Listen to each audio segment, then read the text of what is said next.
What's going on, guys? Welcome back to A Couple of Nurses. It's Cordero. It's Monica. And in today's video, we're going to talk about how you can pass the Ccrn exam on the very first try.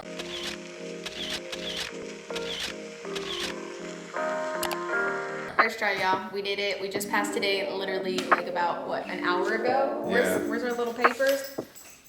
Here's yours. Thank you. Pictures are terrible, so. It's official, yeah. They actually did a better job on Monica's picture than mine. No, I look like a convict. But yeah. We passed! Man, it was so freaking nerve-wracking.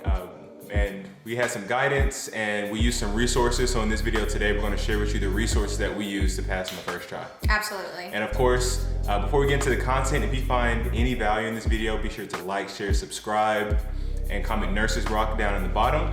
And let's get into it.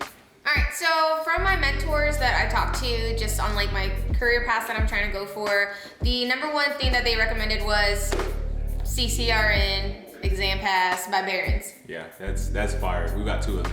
It's honestly a really good book and especially a really good introduction. And actually, now that I'm in a CVICU, I wish I would have known about this book to even begin with, because it has a lot of the cardiac anomalies that we see and cardiac surgeries and post-op complications that we should be, familiar with in that floor. And it touches it on a very surface level, but this is a great book regardless. Even if you're just in a general ICU, a SICU, a MICU, it doesn't matter. I recommend anybody that's starting, even if you're a brand new nurse, get this book to utilize it because it has awesome resources. Yeah. It does a really good job on explaining in the beginning of what to expect for when you're taking the test, how many questions you need to get right, how many questions are counted against you, etc., and how much time you should be spending on each section. And that's why I liked it the most, because I'm a kind of person that I hate wasting my time, and I just need to know what I need to know, Thanks. So. Yeah. And what I like about this book is that, of course, if I open it up, you can't see it, but it tells you, the test is going to have this many cardiac questions, it's going to have this many pulmonary questions, it's going to have this many neurological questions. So whenever you first start studying, it tells you off the jump, you're starting off with cardiac, since that's what the Ccrn is really concentrated on heavy. Then it goes into the pulmonary. So you're really starting off getting a good foundation from the jump. Exactly. A lot of people told me that they did not study for the professional ethics part. And let me just tell you, because listen to the title, you're just kind of like, yeah, you agree with the patient at all times, you bend the rules, etc., etc. No, that part was probably one of the hardest. And surprisingly, it has 30 questions on the exam. Yeah, it's heavy. So it's heavy base content. It's at the end of the study, but don't skip it, guys, because a lot of people told me that, and if I wouldn't have gotten that opinion from other people, I would have seen how important it was taking this exam today. And there's 2 exams in the back.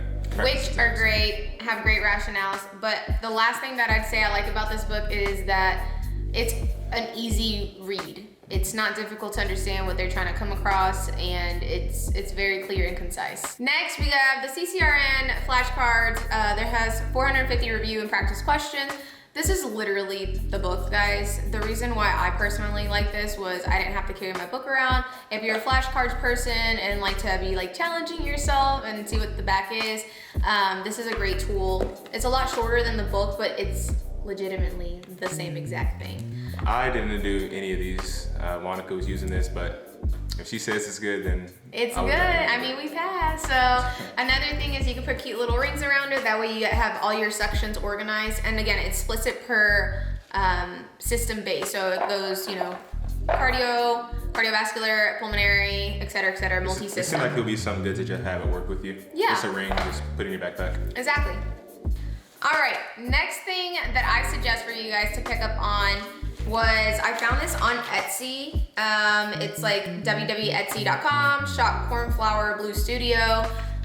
Whoever you are out there, thank you 1000%. It's basically a cram sheet. It's 30 pages, and it covers all the important details that you read in that book and things to expect for the test. And I can tell you, I read the book 5 times, a little crazy. I know, you don't have to do that. That's just me. I'm a repetition person. I live by, if you can't teach it, then you don't know it. And I was able to teach all the things afterwards after reading that 5 times.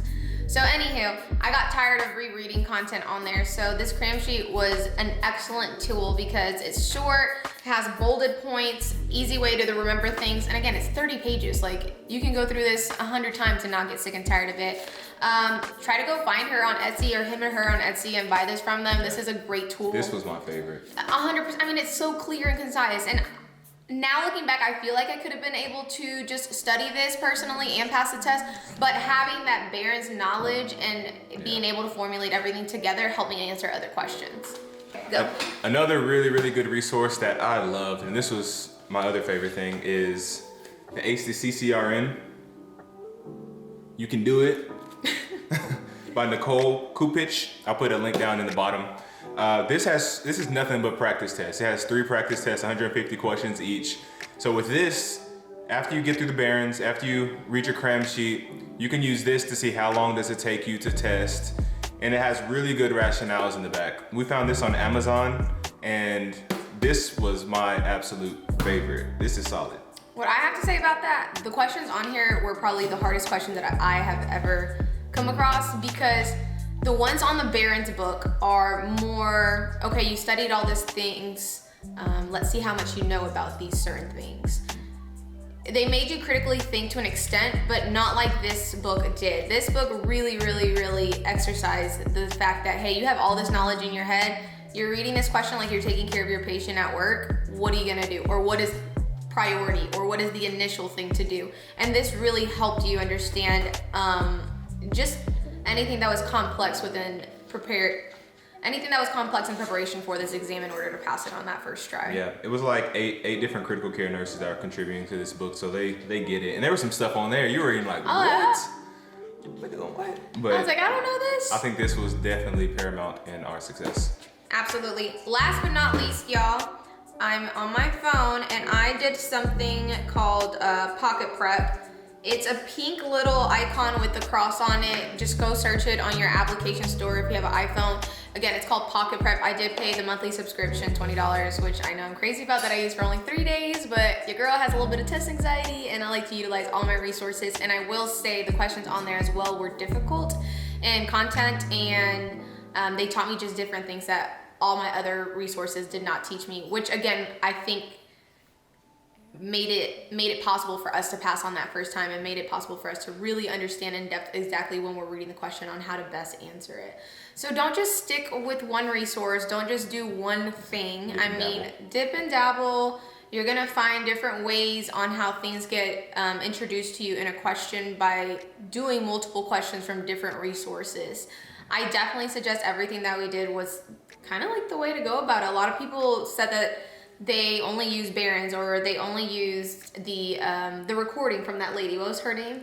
Laura Spotches, or it's something like that. She's really good too. I'm not an Audible learner, so that didn't really work for me. So it just depends on how you learn. But these are the resources that we used, and we wish you guys the best of luck, and you're gonna kill it and study your butt off. After you study all the material, honestly, just it's questions after questions after question, because then you're relearning on how to answer questions. You know, it's been since nursing school. So just you're relearning the process on what are the expectations whenever you're reading these questions. So yeah, you guys got this. If there are any other questions that you have, just put them down in the comment box. We'll see if we can get to them for sure. And until next time.